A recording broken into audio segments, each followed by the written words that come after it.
Dear students, welcome you once again to my spoken English class. দেখো আমরা আজকে spoken English ক্লাসের 29তম দিনে পৌঁছে গেছি। আমরা আগের ক্লাসে হ্যাভিং এর ব্যবহার শুরু করেছি, সুতরাং সেই তার কন্টিনিউয়েশনটাই আজকে আমরা করব। আজকেও আমরা হ্যাভিং এর ব্যবহার দেখব, পারফেক্ট পার্টিসিপল হিসেবে হ্যাভিং এর ব্যবহার দেখব, কিন্তু দেখব যেখানে দুটো কর্তা। আগের দিন দেখেছিলাম বাক্যে একটা কর্তা আছে, সেক্ষেত্রে হ্যাভিং এর ব্যবহার দেখেছি। আজকে দেখব বাক্যে দুটো কর্তা থাকবে, সেখানে কিভাবে তোমরা হ্যাভিং এর ব্যবহার করবে।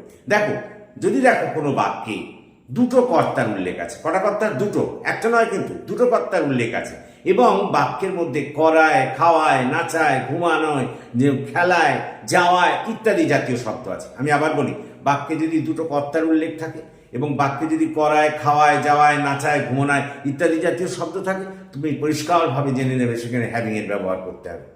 যেমন মনে করো, যেমন আমি যদি বলি যে সূর্য অস্ত যাওয়ায় পাখিরা বাসায় ফিরছে। দেখো, সূর্য অস্ত যাওয়ায়, লক্ষ্য করো, যাওয়ায়, তারপর পাখিরা বাসায় ফিরছে। তোমরা না বাক্যটাকে দুটো ভাগে ভাগ করে নেবে। এই যে যেমন যাওয়ায় পর্যন্ত একটা, সূর্য অস্ত যাওয়ায় আর পাখিরা বাসায় ফিরছে, এই দুটো। তাহলে প্রথম বাক্যটা দেখো, সূর্য অস্ত যাওয়ায়।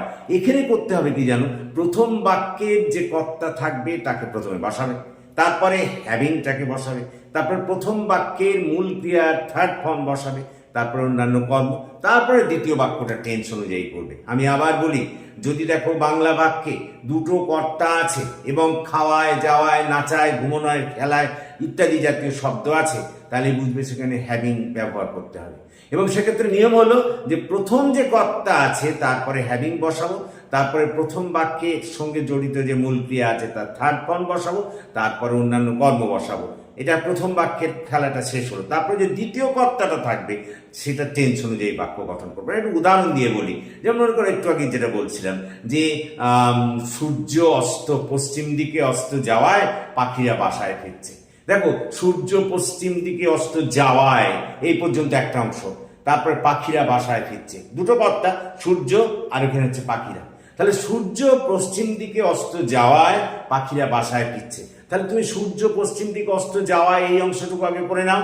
আমরা জানি এক্ষেত্রে নিয়ম হলো প্রথমে কর্তা, তারপরে হ্যাভিং, তারপরে মূল ক্রিয়ার থার্ড ফর্ম, তারপর অন্যান্য কর্ম, তারপরে আবার দ্বিতীয় অংশটা।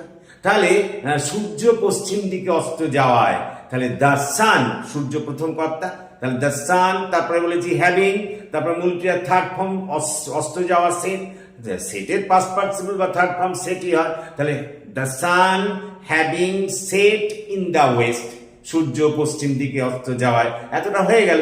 এরপরে তুমি বলো পাখিরা বাসায় ফিরছে। ওটা তো দেখতেই পাচ্ছ, করছে, খাচ্ছে, যাচ্ছে, নাচছে, এরকম থাকলে প্রেজেন্ট কন্টিনিউয়াস টেন্স হয়। তাহলে সেই টেন্স গঠন করতে গেলে কর্তার পর অ্যামিজার আর তারপর মূল ক্রিয়ার সঙ্গে আইএনজি, তাহলে সেটা হবে the birds are returning to their nest.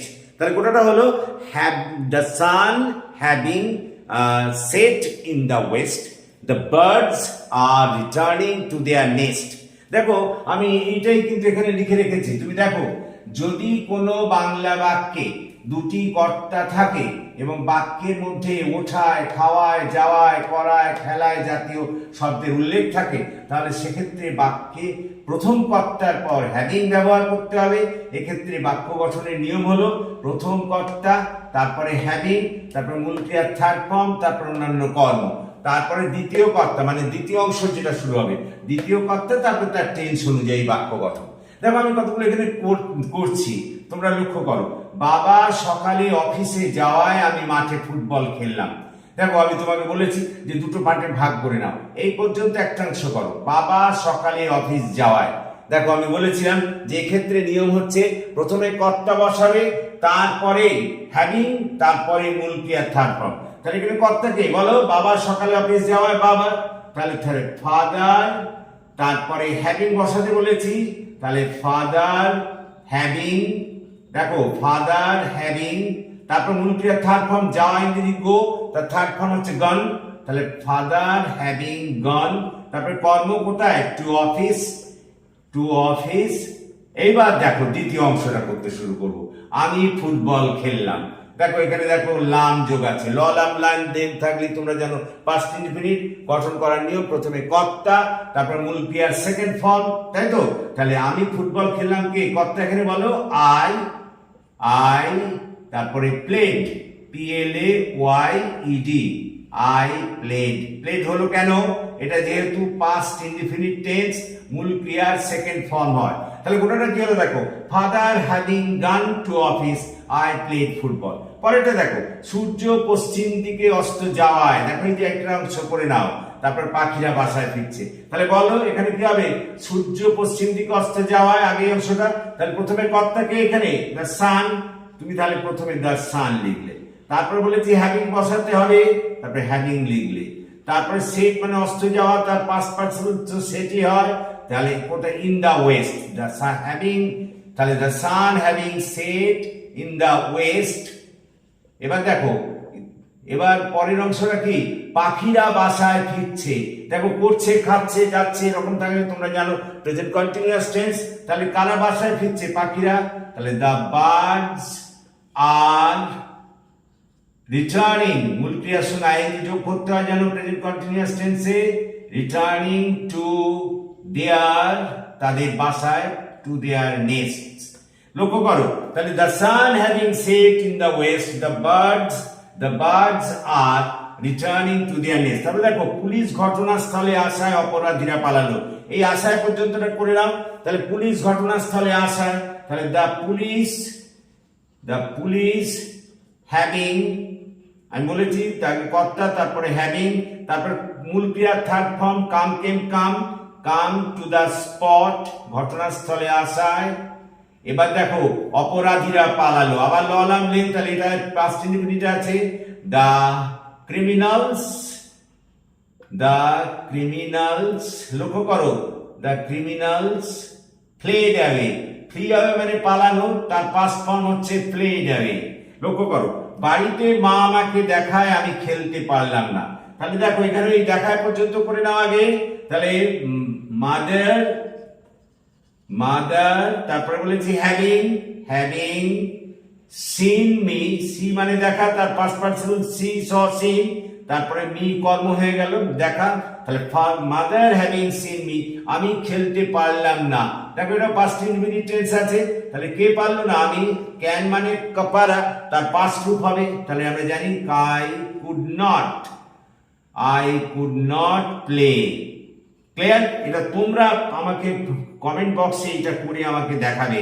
দেখো, রাতে আকাশে চাঁদ ওঠায়, এই পর্যন্ত আগে করবে একটা, তারপরে এটা করবে পরের অংশটা। তাহলে আমরা আজকে দেখলাম, যদি দেখো বাংলা বাক্যে তোমরা দেখো করায়, খাওয়ায়, যাওয়ায়, নাচায়, ঘুমোনায় ইত্যাদি আছে এবং দুটো কর্তা আছে, তাহলে হ্যাভিং ব্যবহার করবে। যেমন মনে করো, সকালে সূর্য ওঠায় আমি কলেজে যাচ্ছি, তাহলে সকালে সূর্য ওঠায়, লক্ষ্য করো ওঠায়, তাহলে দ্য সান, তারপরে হ্যাভিং, কারণ আমরা জানি প্রথমে কর্তা, তারপরে হ্যাভিং, তারপরে মূল ক্রিয়া থার্ড ফর্ম, তারপরে অন্যান্য কর্ম, তাহলে the sun having Ryzen in the morning, এটুকু হয়ে গেল। এবার আমি কলেজে যাচ্ছি, I am going to the college, এটা প্রেজেন্ট কন্টিনিউয়াস টেন্স, তাই আমি যা বসালাম, আর মূল ক্রিয়ার সঙ্গে আইএনজি। তাহলে আজকে বললাম, বাক্যে যদি দুটো কর্তা থাকে এবং যদি করায়, খাওয়ায়, নাচায়, ঘুমোনায় ইত্যাদি যোগ থাকে, তাহলে প্রথমে কর্তা বসাবে, তারপরে হ্যাভিং, তারপরে মূল ক্রিয়া থার্ড ফর্ম, তারপর অন্যান্য কর্ম, তারপরে এবার দ্বিতীয় যে অংশটা থাকবে কর্তা, এবং তার টেন্স অনুযায়ী বাক্য গঠন করতে হবে। তাহলে আশা করি তোমরা বুঝতে পেরেছো। So that's all for this day. যদি তোমরা বুঝতে পারো তাহলে আরো বেশি করে এই ক্লাস জয়েন করো এবং তোমাদের বন্ধু বান্ধবদের বলো এই ক্লাস জয়েন করতে, এবং আমার এই চ্যানেলটিকে সাবস্ক্রাইব করো। তোমরা এটাকে না স্ক্রিনশট নিয়ে নিতে পারো ইচ্ছে করলে, কারণ এইগুলো নিয়মগুলো খুবই জরুরি। তাহলে এইগুলো যদি স্ক্রিনশট নিয়ে নাও একবার, তাহলে কিন্তু সুবিধা হবে। Thank you for this day.